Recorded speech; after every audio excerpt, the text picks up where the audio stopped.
샬롬, 말씀 읽어주는 김기웅 목사입니다. 오늘도 기대하는 마음과 사모하는 마음을 가지고 하나님의 말씀 함께 읽겠습니다. 민수기 9장 15절부터 23절까지의 말씀입니다. 성막을 세우던 날 구름이 성막 곧 증거판이 보관된 성막을 덮었다.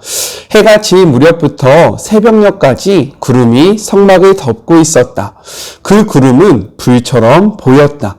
구름은 그렇게 항상 성막을 덮고 있었고 밤이 되면 불처럼 보였다. 구름이 성막 위로 올라갈 때면 이스라엘 백성이 행진했고 구름이 내려와 머물 때면 백성이 진을 쳤다. 이스라엘 백성은 하나님의 명령에 따라 행진하고 하나님의 명령에 따라 진을 쳤다. 구름이 성막 위에 머무는 동안에는 진을 쳤다. 구름이 성막 위에 여러 날을 머물면 그들은 하나님의 명령에 따라 행진하지 않았다. 구름이 성막 위에 머물러 있는 동안에는 하나님의 명령에 순종하여 진 안에 머물렀고 하나님께서 명령을 내리시면 곧바로 행진했다. 구름이 해가 질 무렵부터 새벽녘까지 머물다가 동이틀 무렵에 올라가면 그들은 행진했다. 밤이든 낮이든 상관없이 구름이 올라가면 그들은 행진했다. 구름이 성막 위에 이틀을 머물든 한 달을 머물든 한 해를 머물든 상관이 없었다. 구름이 성막 위에 머무는 동안에는 그들도 그 자리에 머물렀다. 그러다가 구름이 올라가면 그들도 일어나 행진했다. 그들은 하나님의 명령에 따라 진을 치고 하나님의 명령에 따라 행진했다. 그들은 모세가 전한 하나님의 명령에 순종하며 살았다. 이것은 하나님의 말씀입니다. 오늘은 좀 편하게 읽고 말씀을 나눠보려고 하는데 어떻게 잘 어울립니까? 괜찮죠? 우리가 함께 묵상하지 못했던 토요일과 주일의 말씀을 간략하게 이야기하고 오늘의 본문을 함께 나눠보도록 하겠습니다. 토요일은요 8장 1절부터 26절의 말씀으로 성소에 있는 금 등잔들을 제작하고 사용하는 법에 대해서 그리고 봉헌된 성막에서 봉사할 레위인들을 구별하여 하나님께 드리는 과정을 기록하고 있었습니다. 이를 통해서 우리가 생각할 것이 있는데 먼저 금 등잔들을 통해서는요 빛이신 하나님께서 함께 하시면서 이스라엘의 삶을 밝히시고 풍성한 삶을 주신다는 것, 이것을 약속하는 것을 우리가 확인할 수 있었고요. 또한 레위인들을 통해서는요 세상 속에서 이스라엘의 역할이 무엇인지를 분명히 보여주시는 그러한 메시지가 담겨져 있었습니다. 주일은요 9장 1절부터 14절의 말씀으로 이스라엘 백성은요 유월절을 지킴과 동시에 출애굽을 하게 되는데 이제 만 1년이 지나서 출애굽하고 나서 첫 번째로 광야에서 유월절을 지키게 되었습니다. 본문은요 출애굽 이후 첫 번째 유월절 준수에 대한 규례를 설명하고 있는데 여기서 우리가 주목해야 할 것은 무엇이냐? 여러 가지 사정으로 인해서 이 유월절 규례를 지키지 못하는 자들을 위한 추가적인 규례가 기록되어 있다는 거예요. 이렇듯 하나님은요 우리에게 계속해서 기회를 주신다라는 겁니다. 이 기회를 놓쳤을 때 너는 끝이다 라고 이야기하는 것이 아니라 이것을 만회할 수 있는 또 다른 기회를 우리에게 허락해 주신다라는 거예요. 이렇게 우리는 배려받고 있고요. 하나님은 이만큼 우리를 사랑하신다는 것. 이 말씀을 통해서 묵상하셨기에 소망합니다. 다 묵상하셨죠? 오늘의 말씀은요. 단락을 구별하지 않고 세 가지를 함께 생각해 보도록 할게요. 먼저 첫 번째, 성막을 덮은 구름에 대해서 이야기를 하고 있어요. 우리 15절의 말씀 같이 한번 읽어보겠습니다. 성막을 세운 날에 구름이 성막 곧 증거의 성막을 덮었고 저녁이 되면 성막 위에 불 모양 같은 것이 나타나서 아침까지 이르렀다라고 이야기하고 있습니다. 모세가 하나님의 명령에 따라 성막을 구별하고 그리고 봉헌을 한 다음에 제단과 기구를 정결케 하고요. 그곳에서 직무를 감당할 레위인들을 정결하게 세우자 하나님께서 구름 기둥과 불 기둥으로 성막 위에 임하셨다라고 이야기를 하고 있는 거예요. 여기서 한 가지 우리가 생각할 것이 있는데 무엇이냐? 우리는 구름 기둥과 불 기둥을 따로 구별해서 생각하잖아요. 마치 불은 기둥이 이렇게 있었고 불 기둥이 이렇게 있었다라고 생각을 하지만 성경을 자세히 보면요, 그렇지 않다라는 것을 우리가 확인할 수 있어요. 말씀을 같이 한번 나눠보겠습니다. 출애굽기 40장 38절의 말씀이에요. 한번 한 글자 한 글자 집중해서 보시기 바랍니다. 낮에는 여호와의 구름이 성막 위에 있고 밤에는 불이 그 구름 가운데 있음을 이스라엘 온 족속이 그 모든 행진하는 길에서 그들의 눈으로 보았다라고 이야기합니다. 우리는요, 이렇게 불기둥과 구름기둥이 따로 있다라고 생각되어지는데, 말씀을 보니까 구름기둥이 있었고요, 그 속에 불이 있었다라고 이야기를 하는 겁니다. 그래서 메시지 성경에는요, 이렇게 이야기를 하고 있는 거예요. 그 구름은 불처럼 보였다. 구름은 그렇게 항상 성막을 덮고 있었고, 밤이 되면 불처럼 보였다. 구름기둥이 있었고, 그 안에 불과 같은 것이 있었다라고 생각해 볼 수 있는 겁니다. 이것은 팁으로 알아두시면 좋을 것 같습니다. 다시 본문으로 돌아와서 성막에 임재한 구름 기둥은요, 매우 특별한 의미가 담겨져 있다라는 거예요. 처음 모세는요, 하나님을 만나기 위해 어떻게 했습니까? 산으로 올라가야 했어요. 왜요? 하나님이 시내산 꼭대기에서 빽빽한 구름과 지진 그리고 천둥송이로 임하셨기 때문입니다. 그러나 이제는요, 더 이상 하나님을 만나기 위해 산을 오를 필요가 없다라는 거예요. 하나님이 이스라엘 진영 가운데 있는 성막에 구름 기둥과 불 기둥으로 임하셨기 때문입니다. 이는 하나님께서 이스라엘이 어디로 가든지 그곳에 함께 하시겠다라고 약속을 하고 계신 거예요. 이것이 무엇입니까? 바로 임마누엘의 은혜라는 거예요. 성경의 기록을 같이 한번 보죠. 마태복음 1장 23절의 말씀입니다. 보라, 처녀가 잉태하여 아들을 낳을 것이요 그의 이름을 임마누엘이라 하리니 이를 번역한즉 하나님이 우리와 함께 계시다 하니라 라고 이야기하고 있습니다. 하나님이요, 우리와 함께 계시대요. 하나님이 우리와 멀리 있어서 우리가 하나님을 만나기 위해서는 하나님이 계신 곳으로 올라가야 하는 것이 아니라 이제 하나님이 우리의 삶 가운데 오셔서 우리와 함께 거하시고 계시고 우리의 삶 가운데 역사하고 계신다라고 말씀하고 계신다는 겁니다. 이것이 바로 성막 위에 임하신 그 구름 기둥이라는 거예요. 어떤 말씀인지 이해가 되십니까? 이때 우리는 무엇을 하면 됩니까? 우리 안에 거하신 그 하나님에게요, 우리의 삶을 내어드리면 된다라는 거예요. 그래서 성경은 이렇게 이야기하고 있는 겁니다. 요한계시록 3장 20절의 말씀이에요. 볼지어다 내가 문 밖에 서서 두드리노니 누구든지 내 음성을 듣고 문을 열면 내가 그에게로 들어가 그와 더불어 먹고 그는 나와 더불어 먹으리라 라고 말씀하고 계십니다. 우리 안에 계신대요. 우리와 함께 하신대요. 하나님이 멀리 계신 것이 아니라 하나님이 우리의 삶 가운데 계신다라고 약속하고 계세요. 그러니 우리의 마음의 문을 열어 우리와 함께 하시는 그 임마누엘의 하나님의 축복을 마음껏 누리는 우리 모두가 되기를 주님의 이름으로 축복합니다. 하나님은 우리와 함께하고 계시는 거예요. 아셨죠? 둘째, 항상 함께한 구름 기둥과 불 기둥에 대해서 이야기를 하고 있습니다. 우리 16절의 말씀을 같이 한번 읽어볼게요. 항상 그려하여 낮에는 구름이 그것을 덮었고 밤이면 불 모양이 있었는데 라고 이야기하고 있습니다. 광야의 여정을 출발하기에 앞서서 하나님은요, 이스라엘에게 구름 기둥과 불 기둥을 주셨다라는 거예요. 광야. 제가 이 광야를 네이버에 쳐봤거든요. 그러니까 이렇게 이야기하더라고요. 텅 비고 아득히 넓은 들을 뜻한다. 아무것도 없는 것을 의미합니다. 즉, 낮에는요, 찌는 듯한 더위로부터 피할 곳이 없다라는 거예요. 그리고 밤이 되면요, 혹독한 추위로부터 보호할 만한 것이 아무 곳이 없는 것이 바로 이스라엘 백성이 나아가야 하는 광야다라고 이야기를 하고 있는 거예요. 여기서 더 나아가 출애굽을 했던 이스라엘의 백성의 수가 몇 명이라고 이야기합니까? 장정만 60만 명이었다라고 이야기해요.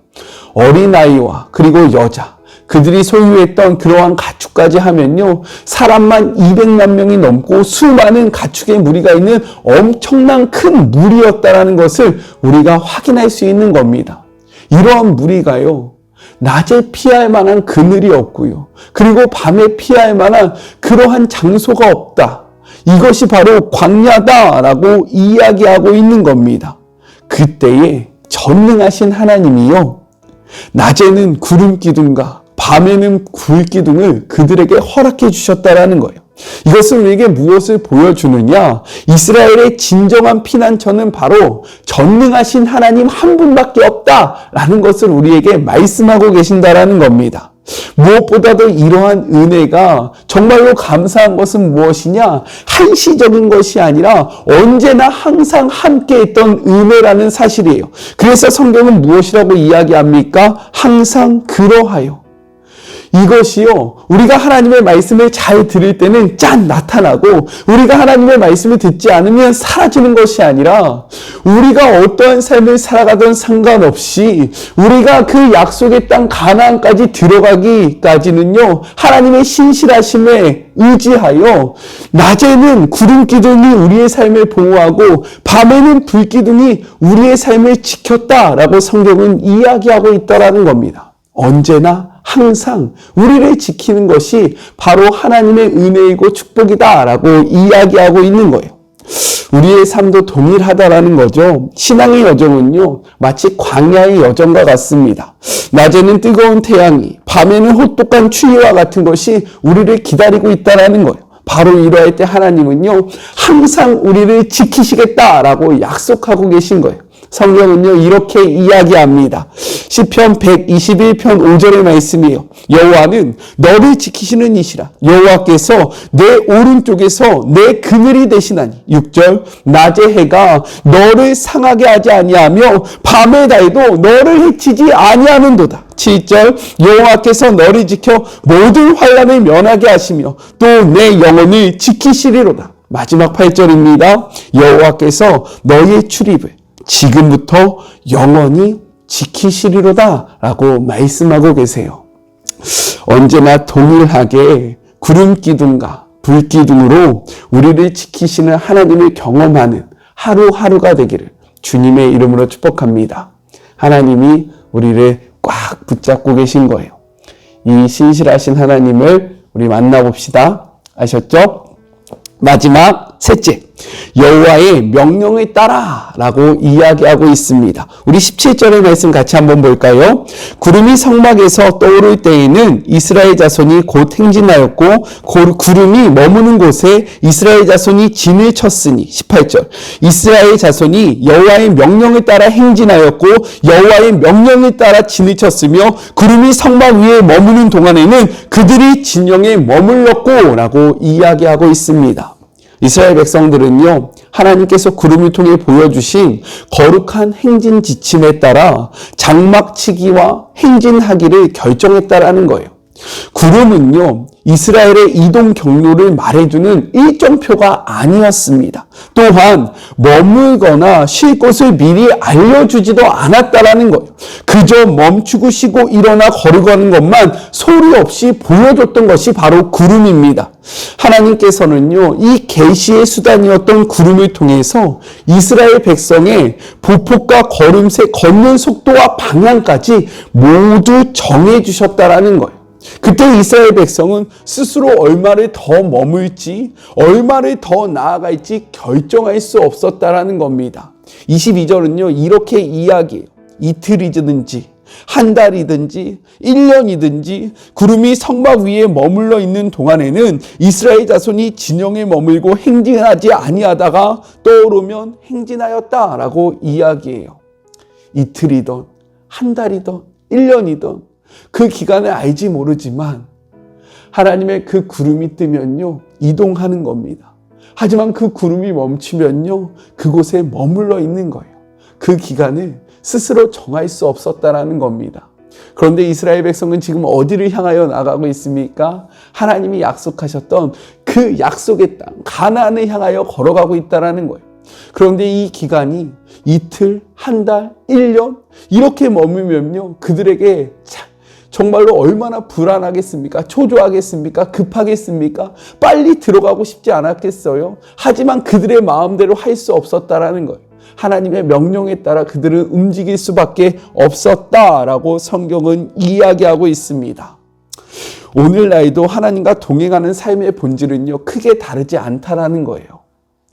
우리는 하나님께서 앞으로 하실 일에 대해서 관심을 갖고 그것을 알고 싶어 하지만 하나님께서는요, 그 미래를 우리에게 알려주시지 않습니다. 그때 우리가 해야 할 일은 무엇이냐?